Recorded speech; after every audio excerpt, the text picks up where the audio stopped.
coisa que eu acho que também é relevante para quem quer começar é a questão de saber em que nicho ela vai trabalhar, né?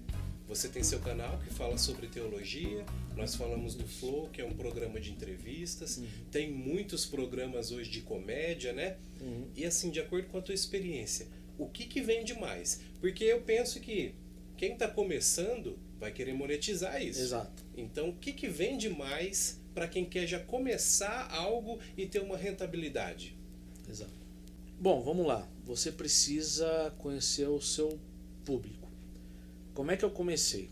Eu comecei quando eu comecei a liderar jovens e adolescentes na igreja. A partir do momento que a gente começou a liderar os jovens e adolescentes, a gente fazia cultos todo sábado.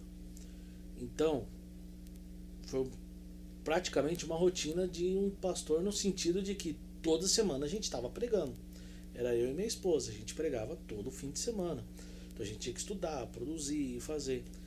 E eu comecei de forma aleatória. Foi um jovem da igreja que me procurou e falou assim: cara, por que você não faz um canal pra você postar essas mensagens?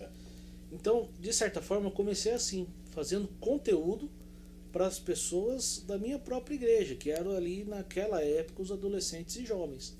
Então você precisa conhecer. No caso, no meu canal, pelo fato de tocar, eu gosto de colocar muita coisa que eu tô tocando. Então, eu gravo muito com o Herbert, por exemplo, e às vezes a gente marca para gravar, então a gente grava e eu coloco no canal. Então, o meu canal específico, ele é muito aleatório.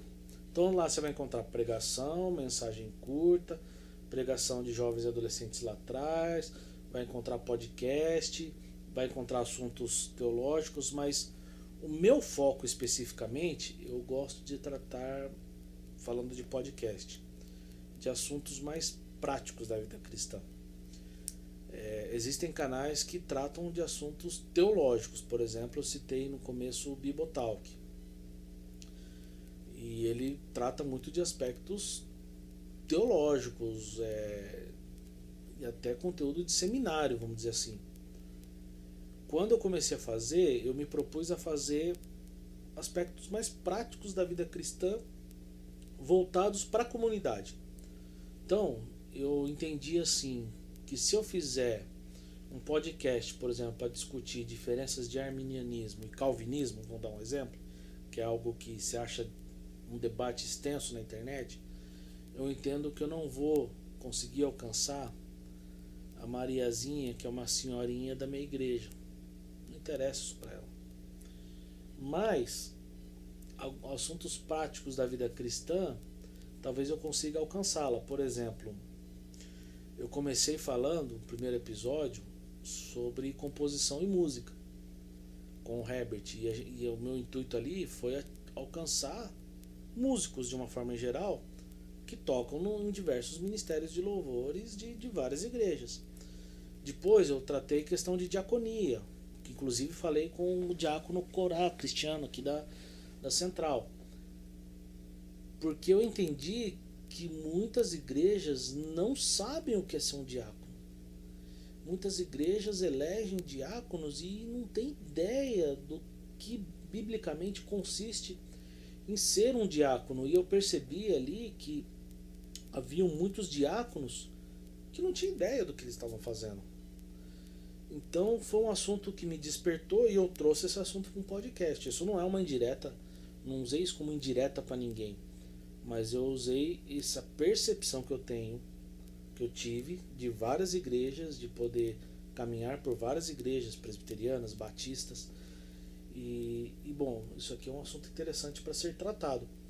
Então a minha ideia é trazer questões práticas. Então no terceiro episódio, por exemplo, eu trouxe uma mulher que trabalha com o Ministério de Mulheres há muitos anos, pastoreando mulheres, e ela hoje é psicoterapeuta, e a gente tratou sobre questões de pastorear mulheres dentro de uma comunidade local. Então o meu nicho está especificamente em questões práticas da vida cristã e da vida comunitária.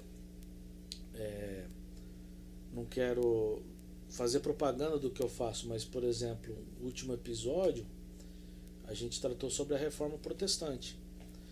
E se você for falar da Reforma Protestante, é um assunto muito extenso, que você tem aspectos históricos, teológicos, tem concílios vários que foram discutidos, que surgiram os credos que nós temos, as confissões.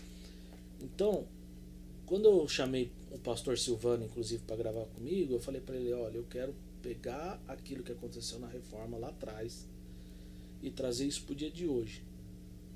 O que Martinho Lutero e Calvino fizeram lá atrás, que é relevante hoje para a minha vida cristã, numa segunda, numa terça, numa quarta, numa quinta-feira, onde eu acordo de manhã e vou trabalhar. Então, eu comecei a tratar aspectos práticos da vida cristã, em diversas áreas. Então, eu falei aqui do Ministério de Mulheres, falei sobre música, diaconia. O próximo episódio eu vou fazer com um amigo, inclusive em comum, que é o pastor Charles, e nós vamos falar sobre o que o seminário não me ensinou. Muito legal. E esse assunto foi baseado de várias conversas que nós tivemos, porque quando você sai do seminário com a cabeça cheia de teologia e você vai para uma comunidade local, o papo é outro, porque ali você está lidando com dores de pessoas, com corações, com vidas, com crises. Então, e é legal, né, Dani, não te cortando, mas ninguém está falando de nada raso. Não. Estamos falando de algo muito profundo, mas que atinge o coração, a alma das pessoas, né? A praticidade, né, do dia a dia. Então tem muita coisa que o seminário não ensinou a gente. Um exemplo prático, a pandemia, o seminário não preparou a gente para isso. Não. Né? A guerra na Ucrânia, o seminário não preparou. É lógico que se a gente for buscar nas escrituras, nós vamos encontrar consolo, nós vamos encontrar sabedoria, como é que a gente pode caminhar em tempos adversos. Mas o seminário não ensinou isso pra gente. O seminário deu sustento, raiz teológica, base doutrinária, pra gente poder pisar nesse solo. Mas quando a gente chega nesse solo, a gente aprende na vida comunitária. Tanto que eu digo que a igreja local forma muito mais o pastor do que o próprio seminário. O seminário, ele completa... Ele dá a base teológica, né? Mas né? O dia a dia é quem vai... Então, esse é o nicho que eu atuo e que eu decidi atuar. Para o público que eu quis atuar. Agora, tem gente que quer fazer teologia e quer discutir teologia, e faz. O caso do Flow que eu citei, que não é cristão, ele é focado em entrevistas e leva diversos assuntos, né? Então tem público para tudo que é tipo de assunto. O meu nicho é esse, vida cristã. Tem para tratar assuntos de teologia? Tem para conversas pastorais? Tem um podcast muito legal que é feito pela Batista Urbana em São Paulo, por exemplo, que chama Vox Urbana, feito pelo Isaac Sixo. Que, cara, sensacional, são conversas pastorais. Na época de eleição ele trouxe um pastor de esquerda e um de direita. Quando você pega as duas conversas, você fala assim, puxa, sensacional a conversa. Então não é enriquece, né? É enriquecedor. E são dois pastores que eu não tenho 100% de concordâncias com eles em vários aspectos, mas quando você ouve a entrevista, puxa, aquilo enriqueceu minha vida demais, me fez refletir muita coisa. E é o foco dele, é entrevista, são conversas pastorais, eles trazem pessoas para conversar sobre os ministérios deles. Então tem palco para tudo que é tipo de assunto e propósito. O importante é, você precisa conhecer o público que você quer atingir e para quem você está fazendo, né?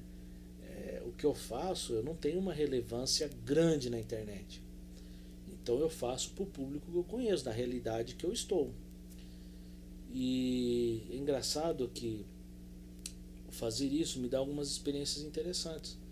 Porque eu recebo contatos de pessoas, por exemplo, do norte, do nordeste, que não sei quem é, não tenho contato, né? E que escrevem, puxa, esse conteúdo me enriqueceu demais, me abençoou. Então assim, são experiências que faço assim, puxa, é Deus falando assim, continua que Deus está fazendo. Legal.